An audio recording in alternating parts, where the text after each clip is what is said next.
الرحيم. الحمد لله رب العالمين، والصلاة والسلام على سيد الأنبياء والمرسلين وخاتم النبيين سيدنا محمد وآله وصحبه أجمعين، ومن تبعهم بإحسان ودعا بدعوتهم إلى يوم الدين. أما بعد، عن أنس وعبد الله رضي الله عنهما قال قال رسول الله صلى الله عليه وسلم: الخلق عيال الله، فأحب الخلق إلى الله من أحسن إلى عياله. رواه البيهقي في شعب الإيمان، أو كما قال عليه الصلاة والسلام. محترم بزرگوں، دوستوں اور دینی بھائیوں، اللہ تعالی نے اس پورے کائنات کو تنے تنہا اپنی قدرت سے بنایا ہے. زمین و آسمان کی تخلیق میں اللہ نے کسی سے مدد نہیں لی.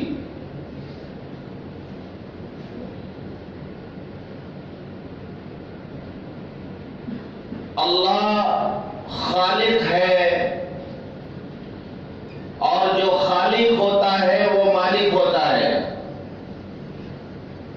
جو مالک ہوتا ہے وہ ذمہ دار ہوتا ہے، با اختیار ہوتا ہے. للہ ملک السماوات والارض،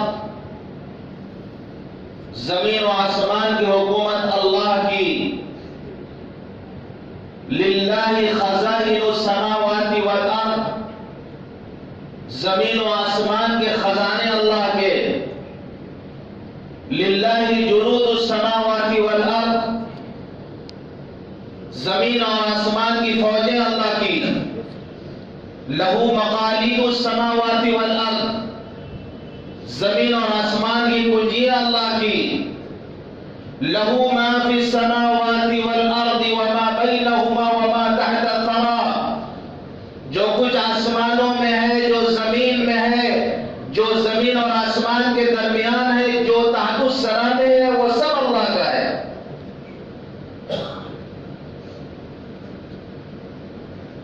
تو اللہ خالق بھی ہے، اللہ مالک بھی ہے. اللہ اس کائنات کا خالق ہے، اس کا چلانے والا بھی اللہ ہے. فرمایا: الا لہ الخلق والامر، پیدا کرنا بھی اسی کا کام ہے اور چلانا بھی اسی کا کام ہے. اللہ خالق ہے، باقی سب مخلوق ہیں. اللہ حاکم ہے، باقی سب محکوم ہیں. اللہ غنی ہے، باقی سب فقیر ہیں.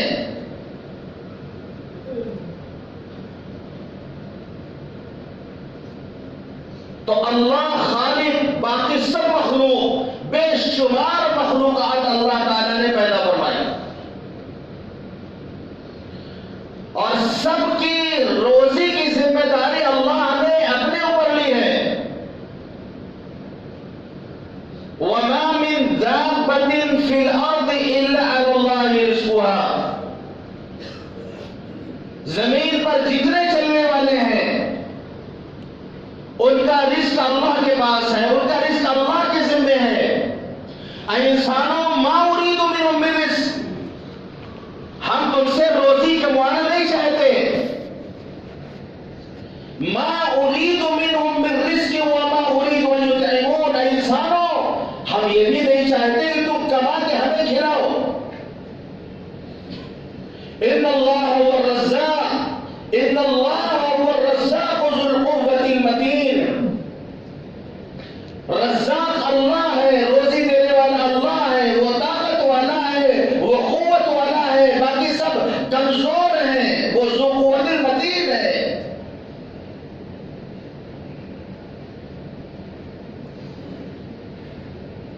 اللہ تعالیٰ نے اس کائنات میں بے شمار مخلوقات کو پیدا فرمایا۔ حضور پاک صلی اللہ علیہ وسلم نے ارشاد فرمایا الخلق عیال اللہ، مخلوق اللہ کی عیال ہے۔ جیسا کہ انسان کے اہل و عیال ہوتے ہیں، اسی طریقے سے حضور پاک صلی اللہ علیہ وسلم نے فرمایا الخلق عیال اللہ، جتنی مخلوقات ہیں یہ سب اللہ کے عیال ہیں۔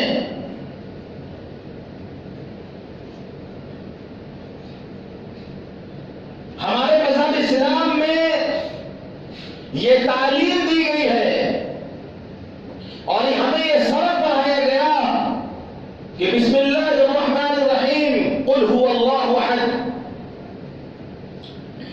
کہہ دو کہ اللہ ایک ہے، اللہ الصمد، اللہ بے نیاز ہے، لم یلد ولم یولد، نہ اس نے کسی کو جنا نہ اسے کسی نے جنا، ولم یکن لہ کفوا احد، اور کوئی اس کے برابر، اس کا کوئی ہمسر نہیں۔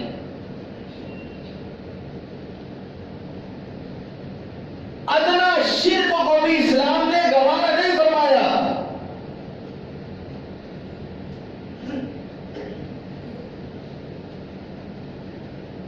دوسری قومیں اس لیے تباہ و برباد ہوئی، اس لیے کفر شرک میں مبتلا ہوئی کہ ان کے عقائد خراب ہوئے۔ قرآن کہتا وقالت الیہود عزیر ابن اللہ، یہودی کہتے کہ حضرت عزیر علیہ السلام اللہ کے بیٹے ہیں۔ یہودیوں نے حضرت عزیر کو اللہ کا بیٹا بنا دیا۔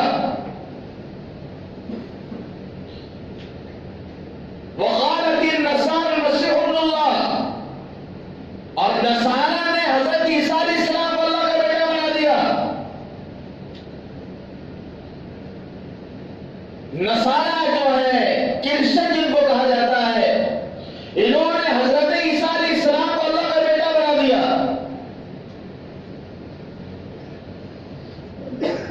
اور مکے کے جو مشرکین تھے وہ فرشتوں کو اللہ کے بیٹیاں کہا کرتے تھے۔ ان کا یہ عقیدہ تھا کہ فرشتے ہی اللہ کی بیٹیاں ہیں۔ عجیب تقسیم تھی یہ، اپنے لیے بیٹیاں پسند نہیں کرتے تھے، اللہ کے لیے بیٹیاں پسند کرتے تھے۔ خود کے گھر میں بیٹی پیدا ہو جائے تو اس کو لے جا کے زندہ دفن کر دیا کرتے تھے۔ گھر میں بیٹی پیدا ہو جائے تو ہمارے شرم کے گھر سے باہر نہیں نکلا کرتے تھے۔ بیٹیوں کو عار کی چیز، شرم کی چیز، بے عزتی کی چیز سمجھا کرتے تھے۔ وَإِذَا بُشِّرَ أَحَدُهُم بِالْأُنثَىٰ ظَلَّ وَجْهُهُ مُسْوَدًّا وَهُوَ كَظِيمٌ، وہ جگہ آج بھی گواہ ہے جہاں وہ لوگ لڑکیوں کو زندہ درگور کیا کرتے تھے، وہ جگہ اب بھی موجود ہے اور معلوم ہے وہ جگہ۔ یعنی اپنے لیے بیٹے پسند کرتے تھے، بیٹیوں کو عار کی چیز، بے عزتی کی چیز سمجھا کرتے تھے۔ یہ چیز صرف زمانے جاہلیت کے ساتھ خاص نہیں، آج کے اس دور میں جبکہ انسان بہت اپنے آپ کو ترقی یافتہ سمجھتا ہے، اپنے آپ کو بہت قابل، بہت پڑھا لکھا سمجھتا ہے، آج کے اس ترقی یافتہ دور میں بھی لڑکیوں کے ساتھ ظلم ہو رہا۔ ماں کے پیٹ میں لڑکیوں کو مار دیا جاتا ہے، اس کی زندگی کا حق اس سے چھین لیا جاتا ہے۔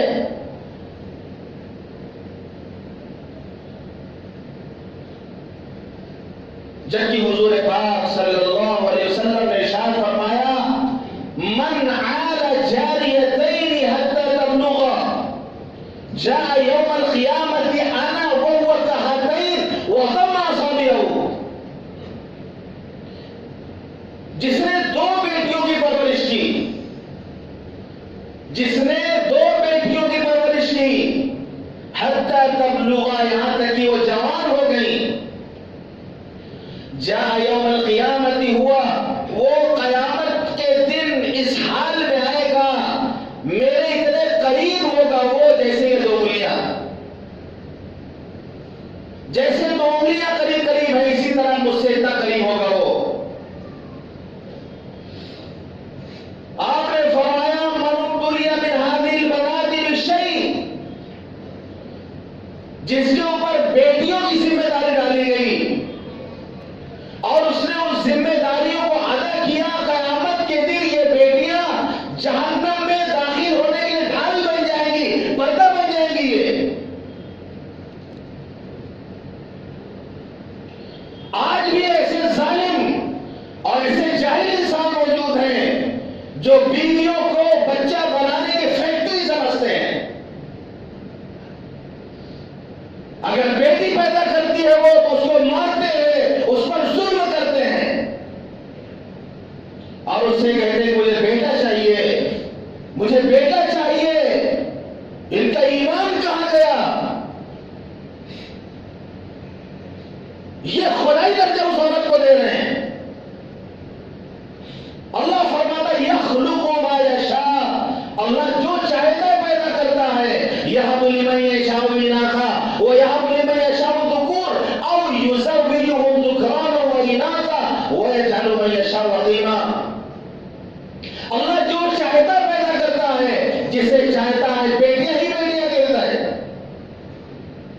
پہلے بیٹیوں کا تذکرہ کیا، یہب لمن یشاء اناثا، جسے اللہ چاہتا ہے بیٹیاں ہی بیٹیاں دے دیتا ہے، وَيَهَبُ لِمَن يَشَاءُ الذُّكُورَ، اور جسے اللہ چاہتا ہے بیٹے ہی بیٹے دے دیتا ہے، اَوْ يُزَوِّجُهُمْ ذُكْرَانًا وَإِنَاثًا، جسے اللہ چاہتا ہے دونوں دیتا ہے، بیٹا بھی دیتا ہے بیٹی بھی دے دیتا ہے، وَيَجْعَلُ مَن يَشَاءُ عَقِيمًا، اور جسے اللہ چاہتا ہے بانجھ بنا دیتا ہے، بے اولاد بنا دیتا ہے۔ یہ اللہ کی قدرت کی نشانیاں ہیں جو اللہ دکھاتا ہے۔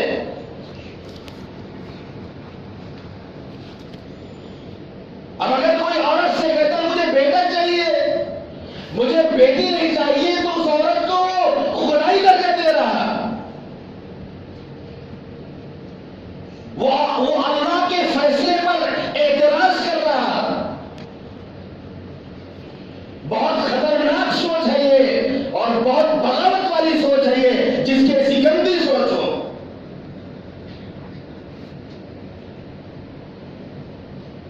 اب اللہ چاہے بیٹا دے، اللہ چاہے بیٹی دے، اس میں عورت کیا کر سکتی ہے؟ سائنس کا دور ہے، بہت ترقی یافتہ دور ہے، بتائیے عورت کیا کر سکتی ہے؟ اگر اللہ بیٹی دینا چاہے، کیا عورت کے اختیار میں ہے کہ وہ بیٹا بنا دے؟ اگر اللہ بیٹا دینا چاہے، کیا عورت کے اختیار میں ہے کہ اللہ بیٹی بنا دے، عورت بیٹی بنا دے؟ بیٹیاں تو رحمت ہوتی ہیں، بیٹیاں تو برکت ہوتی ہیں، بیٹیاں تو گھر کا اجالا ہوتی ہیں۔ ایک باپ سے پوچھو کہ بیٹی کی محبت کیا ہوتی ہے۔ ایک باپ اپنی بیٹیوں سے کتنی محبت کرتا ہے، ایک باپ سے پوچھو کہ جس وقت وہ اپنی بیٹی کو نصرت کرتا ہے، جس وقت اپنے جگر کے ایک ٹکڑے کو وہ ودا کرتا ہے سسرال کے لیے، اس کے دل پر کیا گزرتی ہے اور اس کے بعد اس کی راتیں کیسے گزرتی ہیں۔ ایک اس باپ سے پوچھو جس کی بیٹی نصرت ہو کے سسرال جا چکی ہو۔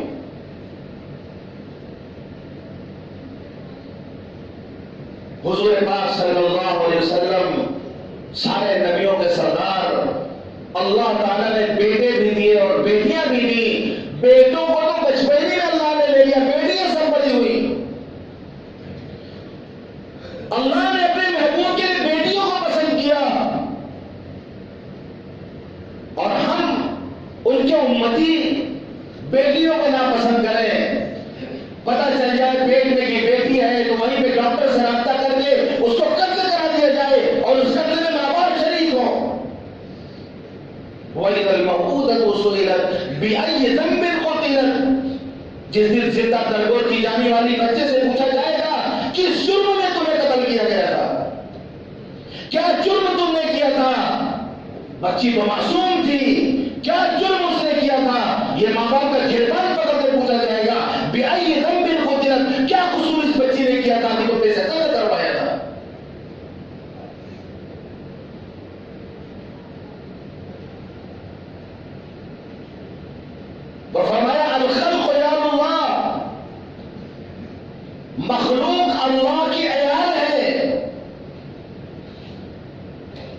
مکے کے قریش مکہ نے فرشتوں اللہ کی بیٹیاں کا خود اپنے لیے بیٹیاں پسند نہیں کرتے تھے، اللہ کے لیے بیٹیاں پسند کرتے تھے. اللہ فرماتا آپ لہو البنات و لکم البنون. ویسا اللہ کے لیے بیٹیاں اور اپنے لیے بیٹے. الکم الذکر والانثی،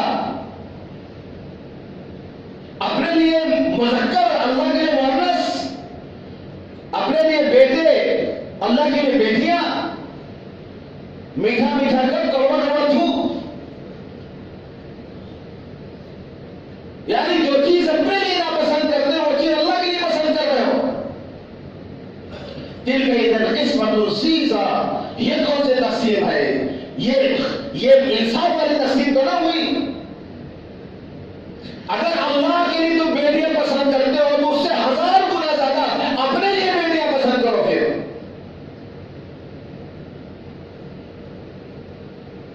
تو حضور پاک صلی اللہ علیہ وسلم نے ارشاد الخلق یا اللہ، اللہ ہر چیز سے، ان تمام چیزوں سے اللہ پاک ہے کہ اس کی کوئی جو ہے اہل و عیال ہو.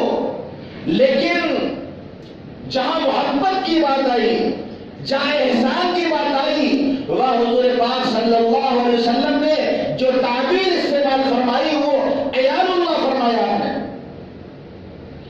کہ الخلق عیال اللہ، مخلوق اللہ کی اہل و عیال ہے.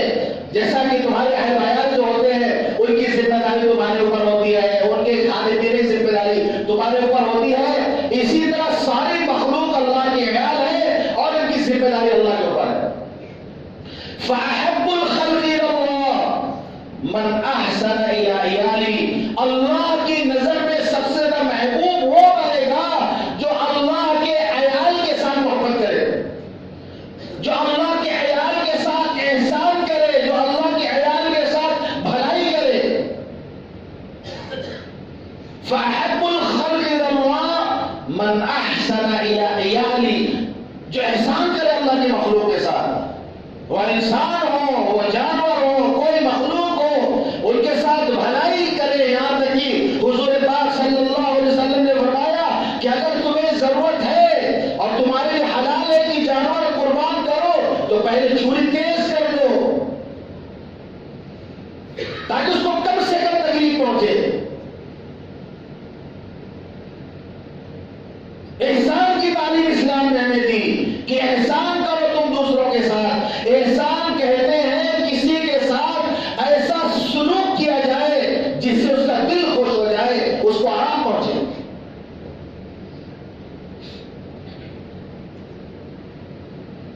حضرت انس رضی اللہ عنہ روایت کرتے ہیں کہ حضور پاک صلی اللہ علیہ وسلم نے ارشاد فرمایا من قضى لأحد من امتی حاجة يريد ان يسره بها فقد سرني ومن سرني فقد سر الله ومن سر الله ادخله الله الجنة. رواه البيهقي في شعب الإيمان. حضرت انس رضی اللہ عنہ روایت کرتے ہیں کہ حضور پاک صلی اللہ علیہ وسلم نے ارشاد فرمایا من قضى لأحد من امتی حاجة، جس نے میرے کسی امتی کی کوئی حاجت، کوئی ضرورت پوری کر دی، میرے کسی امتی کی حاجت ضرورت پوری کر دی، یرید ان یسرہ بہا، اس کا ارادہ تھا کہ میں اس کا یہ کام کر دوں گا، اس کی حاجت پوری کر دوں گا تو یہ خوش ہو جائے گا.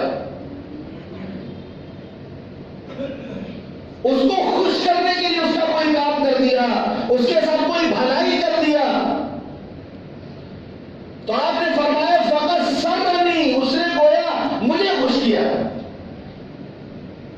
جس نے کسی میرے امتی کو خوش کیا، شوہر بیوی کو خوش کرے، بیوی شوہر کو خوش کرے، باپ بیٹے کو خوش کرے، بیٹا باپ کو خوش کرے، ساس بہو کو خوش کرے، بہو ساس کو خوش کرے،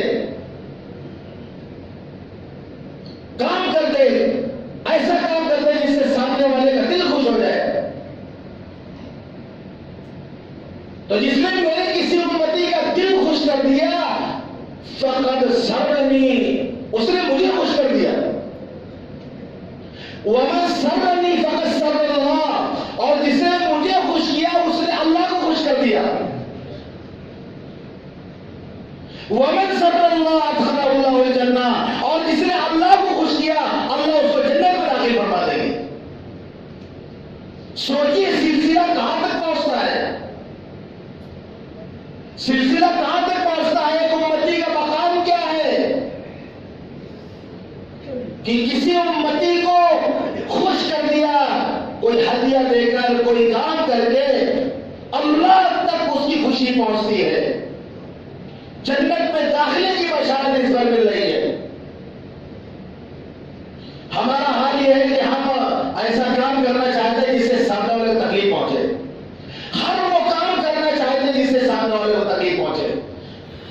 بہو وہ کام کرنا چاہتی ہے جس سے ساس کو تکلیف پہنچے، ساس وہ کام کرنا چاہتی ہے جس سے بہو کو تکلیف پہنچے. شوہر جان بوجھ کے وہ کام کرنا چاہتا ہے جس سے اس کی بیوی کو تکلیف پہنچے، بیوی وہ کام کرنا چاہتی ہے جس سے اس کے شوہر کو تکلیف پہنچے. باپ بیٹے کی نافرمانی کر رہا، باپ بیٹے کی بات نہیں مان رہا، بیٹا باپ کی نافرمانی کر رہا. ایک دو زخم نہیں، سارا بدن ہے چھلنی. درد بیچارہ پریشان کہاں سے اٹھے. تن ہمارا داغ داغ شد بمبا گزار نہ ہوں. سارا بدن چھلنی ہے، روئی کہاں جا رکھی جائے، مرہم کہاں جا لگایا جائے. معاشرے کا معاشرہ فساد زدہ ہے، معاشرہ کا معاشرہ بگڑا ہوا ہے. کوئی کسی کو خوش کرنے کے لیے تیار نہیں، کوئی کسی کو خوش دیکھنے کے لیے تیار نہیں.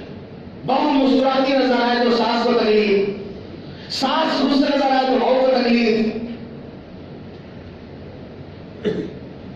پڑوسی خوش نظر آ رہا ہے تو پڑوسی کو تکلیف. کوئی کسی کی خوشی برداشت کرنے کو تیار نہیں. چہرے پہ مسکراہٹ اگر کسی کو دیکھ لیتا ہے تو اس کو جلن ہونے لگتی ہے کہ اس کو آخر کون سی ایسی خوشی مل گئی جو مجھے نہیں ملی. جبکہ حضور پاک صلی اللہ علیہ وسلم نے ارشاد فرمایا، عن ابی ذر رضی اللہ عنہ قال قال رسول اللہ صلی اللہ علیہ وسلم لا يحقرن احدكم من المعروف شيئا، تم میں سے کوئی کسی نیکی کو حقیر نہ سمجھے. ترمذی شریف کی روایت ہے. لا يحقرن احدكم من المعروف شيئا، تم میں سے کوئی کسی نیکی کو حقیر نہ سمجھے. فَإِلَّمْ يَجِدْ، اگر اس کو کچھ نہ ملے، کوئی کیا کرے وہ کچھ نہ ملے اس کو، أَن يَلْقِيَ أَخَاكَ بِوَجْهٍ طَلِقٍ،